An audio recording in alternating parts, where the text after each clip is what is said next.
They were nearly 100 points clear at the top of the consistency board in Group 3 last weekend. Is trying to make high me hopes for these guys. However, we've got to talk about a legend of LAN now.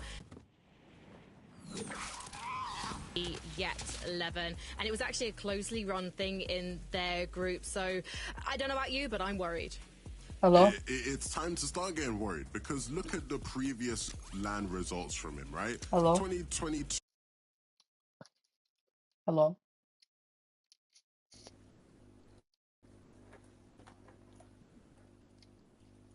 Mason. Yeah? I'll be live, so my mic will be plugged into my phone. No. Yeah. Okay, we're done. Fella, we need to, radio, yeah. We've got a minute and 20 seconds. Yeah, do you know where you put I'm live, I won't speak? What? Do you know where you put I'm live, I won't speak? Just type in there. If I actually saw it. Or do it in my live stream, I don't know. Oh no, I can't chat on your live. Oh, Yeah. I'm live as well. What have you got your title as? What have I got my title as? Yeah. It's just Fortnite. Oh. Yeah. I've got 90 viewers. For some reason. That is. They do make it through to the global championships, they will be a team to watch. I think it's just all about getting there for these guys right now. And we really want to see Trilex make it, man. You know, Fortnite's LAN I'm history gonna is kill small, you right? now. When you're looking at that I'm just gonna see if I'm Trilex typing. has to be considered one of the greatest LAN players of all time. That can't continue if he doesn't make it. We want to see him. Well, Seti hasn't made it yet either, Levin. With Yapko and Panzer now, that was his last chance. He had to split from Cammy. But this is a trio that's come together very quickly and very successfully so far. All eyes on Seti. All eyes on Seti, man. You know, when you stop playing with Cammy, a lot of people were looking at that trio and looking at Seti as potentially the quote-unquote problem, right? Over the past year and a half, he's been the one that people have said he's not risen to the occasion, he's not at the level anymore, he needs to perform. I'm not gonna lie. And his trio will point that out, right?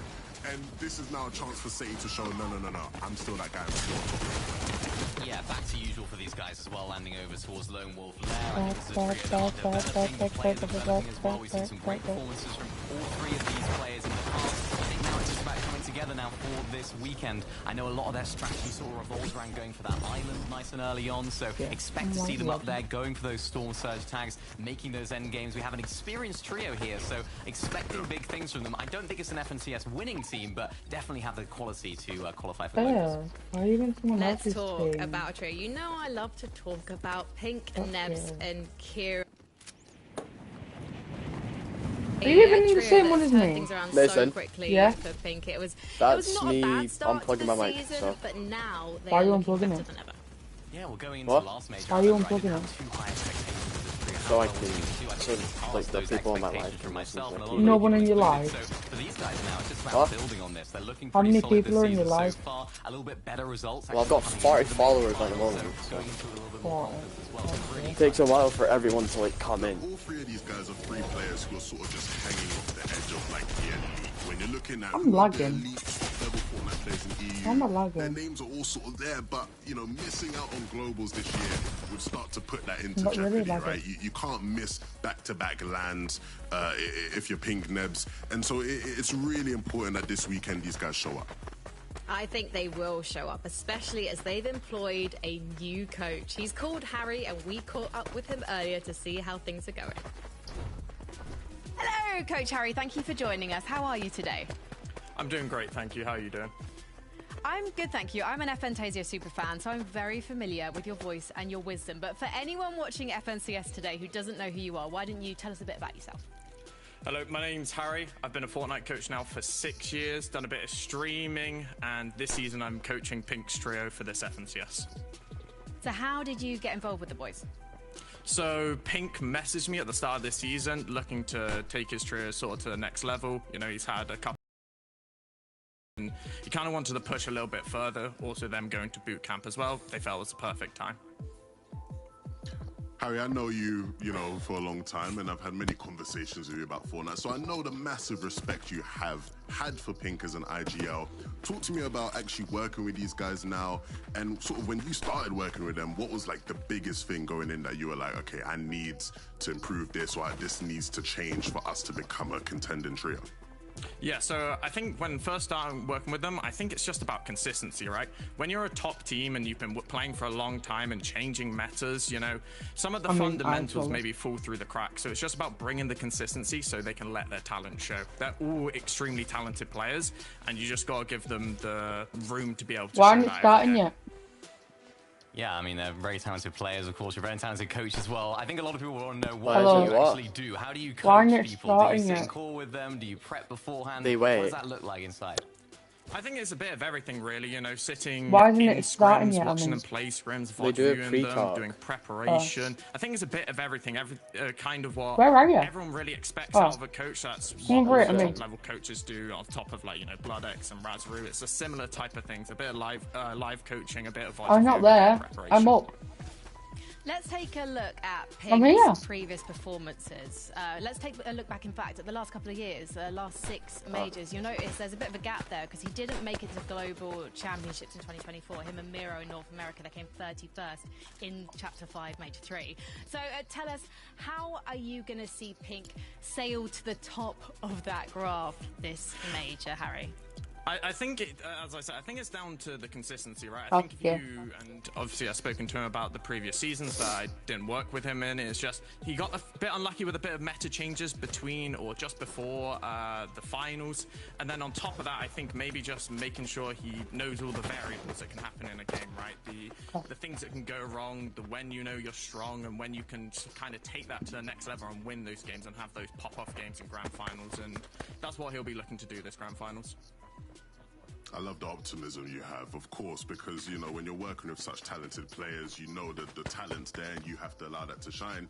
But, as much as this is a big moment for this trio in terms of the pressure of making it to globals, it's a big moment for you as well in that, this is, one of the highest profile teams you've ever worked with, right? It might be the first time you've worked with a team who potentially has the ability to even go out and win an FNCS, right? So talk about the difference for you as a coach and your experience and what's had to improve and change on your behalf. I think some things are definitely easier, when you're working with more talented players, they take things on board a little bit quicker, you don't have to repeat things over and over again. But it's about, as you said, it's about trying to help them win an FNCS. It's not about, what are the top teams doing? Try and, add that to, a lower level team. It's, can you figure out your own meta? Can you figure out your own way to play this? It's trying to figure things out for yourself instead of, just seeing what the top teams are doing and, trying to see if there's anything you can add onto it. It's just figuring it all out yourself and having a lot of hard conversations and testing a lot of things out to see what works and what doesn't. Yeah, taking a look at that graph right there as well, we saw Pink with a great performance in Chapter 4 Major 1, or Chapter 5 Major 1, I should say. Really great performance from him there. Lots of confidence, I think, going into that. Are we expecting that this weekend? Are we expecting a confident Pink performance? Tell us about what the trio is going to be playing like. I mean, yeah, you should expect some a high-level performance. It's what you come into tournaments for. High-level players come into every tournament to try and win. There's no reason to compete if you're not going to try and win the tournament, right? It's what all the top-level players are going to be expecting. So, Pink's trio, Pink, Nebs, and Kira are going to be expecting the same. And yeah, I'm looking forward to watching them play. I'm really excited to see them play, and I think it'll be a good showing for sure. Harry, who is the biggest competition for your boys this weekend? I think it's Vina, Vico, Flixie. I think if you've been looking at scrims, and I know a lot of people are saying Vanya, Pixie, Marius, and obviously after their success last season, but if you look at their situation off spawn at boxcars and how they're playing and how much power they have around the map and how much they dictate how other teams play, they're playing a much nicer game than a lot of other teams are, in my opinion. And I think with the talent they have in their trio, the individual skill they have on top of the game plan they have, I wouldn't be surprised to see them right at the top of the leaderboard for sure. Coach Harry, where can we find you online? You can find me on Twitter at CoachHarry_, and once every few months on Twitch at Coach_Harry. Sticky rib. Brilliant. Thank you so much. Good luck today. Thank you.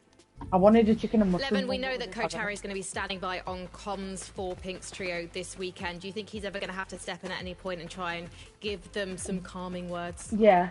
Yeah, absolutely. That's part and parcel of the role definitely. of a coach, right? He needs to be there to support them and give them a pick me up when needed. And you know, as much as I make fun of Harry all the time because he's my friend, he's amazing at what he does. So I'm confident he'll be a great addition to this team. Well, we are going to run some numbers right, now. mute your Why? mic. Because Levin what are you going to say? They sometimes get things right, but they also get things wrong. Plus, so let's leave it up to science. Science, Levin 2K, because we asked Kinch's computer to run the data and predict a top 5. So let's kick off with our 5th place trio, according to the numbers. And it's Swizzy, Queasy and Merstash, which is interesting because obviously the Fortnite community is saying they're one of the favourites to win this weekend, Levin. Yeah, so Kinch's computer predicts like the likelihood of winning, right? It gives the teams a percentage chance of winning this weekend. And so this team being in 5th, I mean, it makes sense, you're right, it makes sense. I think the numbers have had to be adjusted, right? The computer had to rerun the numbers a bit, especially with the whole off-spawn situation being how it is, Mini. But I mean, it does make sense. I think there's going to be question marks around whether or not this team stays uncontested all throughout the weekend. And even if they do, how well were they prepped for being uncontested? That definitely plays a part. Yeah, the computer was working overtime, I think, yesterday with all the changes that was going on. I think it really does depend on what the contestation looks like. We know Queasy's team can perform very well when they make it off-spawn, and they have prepped a lot off-spawn. I've been watching a lot of their off-spawn fights against Malabuka. Their drops have been really, really solid, and they know how to play when the drops aren't the best as well. So whoever contests them, whether it's Hizix's team, whether it's someone else, I'm sure they'll be prepared. Well, the computer seems to be favouring Malabuka, Wox and Ping because it has put them into 4th place on the leaderboard, boys. It's going to be interesting to see if these guys do struggle with being contested or if there are any surprises throwing their way, because that doesn't seem to be their favourite thing, Minnie. Yeah, it's tough for these guys because it's really important to how well they play off spawn. I don't know how long they've been preparing to land at Utopia City, whether it's been a thing that's been in the works for a few weeks or whether it's not.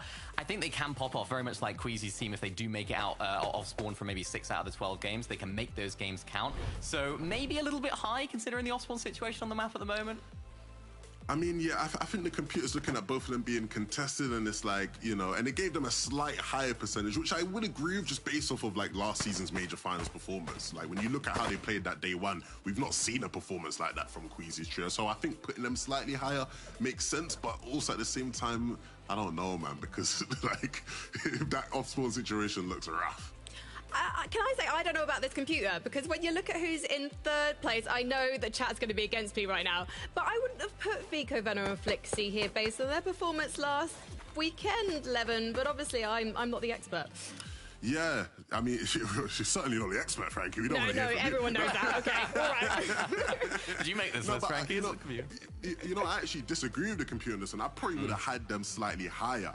I think I would have put them slightly higher, 15% chance of winning. Look, I think a lot of people obviously, you know, have their question marks about this team. They've had a rock and roll sort of year, right? Started the year very well, and then the middle has just been a bit of a go next. And now we're here, and I do feel really good about this team's chances today. Which Harry said earlier, I think this team's a real threat, Mini. Well, they're 3 of the best players in the region, if not the world. So, you know, you put all 3 of them together in the meta right now. Fighting is so important. I think the computer's sort of looking back at last major. They didn't have the greatest time. Of course, that day 2 was a little bit troublesome for them, particularly with the off-spawn fights. Now they've got an uncontested drop spot. They've been preparing it very well. And I think that added bit of preparation going into this weekend is going to help them so much. So, yeah, I agree. I think they could be first. Minnie, the computer's definitely watched the last major because in 2nd place, it's put Fredoxy, Pablo and Tino. Again, didn't have the smoothest of group stages, but we know they can come out fighting. Yeah, their group stage performance wasn't fantastic. They took all 5 games to qualify through. They wanted to do those bases as well. And I know from socials it was the worst Fortnite he's played in a while. So I think they did have a little bit of a wobble there, but it's undoubtedly, you know, you can't argue with the fact that these guys are a fantastic team, landing at Supernova Academy as well. Fredoxy's a fantastic off-spawn fighter, so any surprise contestation situations, they might not struggle. I think this is about right for this trio 11 in 2nd place. Ooh. I think I'd go slightly lower. Look, they're not a one-hit wonder. I do think after last season's performance, you know, many people probably would expect them to drop off a little bit. They've stayed at a very high level. I just think I'd give the edge to Veno's trio when I'm looking at just the combination of talent, experience. I think Chino will be a big factor in how well these guys do this weekend, so all eyes on him to see how he does. But I think I'd go slightly lower for them than the computer. I'm hearing that the computer was made in Denmark, boys. Let's take a look at our #1 prediction. And to be fair, I'm with the computer on this one. Vanya, Pixie, and Marius Miniminer. Hard to argue with it. Last season's major final winners. Another great season this season. Played one game of the group stage, one on height, very first game. We haven't seen them that much this season. Landing at the same drop spot level, employing the very similar strategies with the talent in all three of these guys have. I can't see a reason why they won't do well or even win this FNCS. Is it going to be free for free from Flooded Frogs this year? That's the question we've got to be asking at EU. I mean, look, like you said, you can't really argue the computer on this one. Reigning champs, they performed like reigning champs typically do this season. You know, look, Pixie's been looking like the best player in the EU for a lot of this season. This is a great chance for him to solidify that and really showcase that he is the current #1 in EU after a major final performance here. I like the spot for them. I think they're looking like the favourites right now. Miniminer, any trios that the computer didn't mention that you'd predict for big things this weekend? I mean, I think a little bit of an underrated team, Giras, Franek, and Dinas. I think this is going to be a really exciting team. They've been on the come-up ever since this entire year, and I think they performed very well last major, so they have a drop spot they know well. Keep your eyes on those guys. A little bit of an underrated team, maybe. I didn't think you were going there. I really thought you were about to give us the other Polish trio, Dimash, Dam, and Pix. Obviously, I know the off-spawn situation looks weird for them, but I think if there's anyone that can figure it out, it'd be them. They've shown that they can adapt well over 2-day formats here. Yeah, if it was a Polish computer, they'd definitely be #1, I think, Levin. Absolutely. I do think it's going to be one of the hotly contested finals of the competitive era of Fortnite, because obviously we're quite far in now, 6 years, and everyone wants to go to Globals. There's only 4 spots up for grabs here at 11, and a number of the trios we've already discussed have actually qualified. So is there a trio you think is definitely going to make it through to Leon this weekend? 11 2K guarantee. Definite is tough. Definite is always tough. I mean, I can't give you a guarantee on this one. I feel like there's so many names you can throw in the hat. There's people I feel really good about, but I can't give no definites right now. I feel like it's really up in the air, which makes it more fun for us to watch. It does. And we've got 12 games left of the European season, and we're not going to waste a single second. So let's board the battle bus and head over to Taco and Takata. Thank you so much, Frankie. The good news is you don't have to wait much longer. We've already been through 2 majors. We've been through the play-ins, the groups, and we're now in the finals of Major 3. The last shot for the final 4 trios to qualify to the Global Championship here on EU. What's interesting, Taco, is after looking at kind of those computer predictions, you know what? I'm going to stop you right there because the battle bus is ready. We're not waiting any longer. Let's get into it.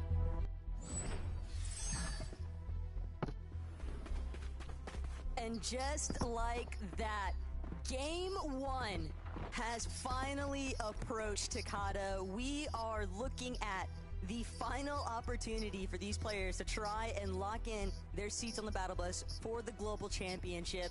Nerves have got to be at an all-time high, and given what the Des touched on earlier today, talking about some of these off-spawn situations, I'm expecting things to get very active very early on, which might be a little bit against the typical nature of first game environment in a finals. Wait a second. So, hold on. What are we seeing here? We are seeing the culmination of great minds at work. Gosh. And we are about to witness an all-out brawl fest for who's actually going to take over Demon's Domain. That very first touchdown will be the real difference maker. And for Malabuka, Queasy's teams, they're both looking to get that first opening opportunity, but it's going to be Queasy overhead. First one to the rarity chest, and he's hoping that he comes up big here, because they want to try and jump in to the action as quickly as possible, but Ping walks Malabuka already able to reconvene. They're just waiting for the initial approach here. Murstache gonna get a little bit tagged up in the process, but Queasy with the overhead coverage fire walks now, dancing around, trying to see if he can escape. Malabuka, no shields whatsoever. He's gonna be forced outside of the building here, and it's Queasy still coming up big, but Murstache, so much trouble. He has to take a moment to heal. Always expect the unexpected. Not a single knock has come through yet, but I talked too soon. Malabuka on the ground, walks fully eliminated. It's now quickly turned into a tragedy for Ping as he's forced into a 1 versus 3, putting aggro onto Queasy. But with the backup from Murstache, with the backup from Swizzy, this should be a quick cleanup for Queasy, Swizzy, and Murstache. They went 5-0 in scrims. We thought it was enough to scare Malabuka and his trio away, but they still wanted more. And after game 1, it's gonna go to Queasy. We are looking at a 12-game format here, though, Takada. I think if you're Malabuka, it never hurts to kind of test the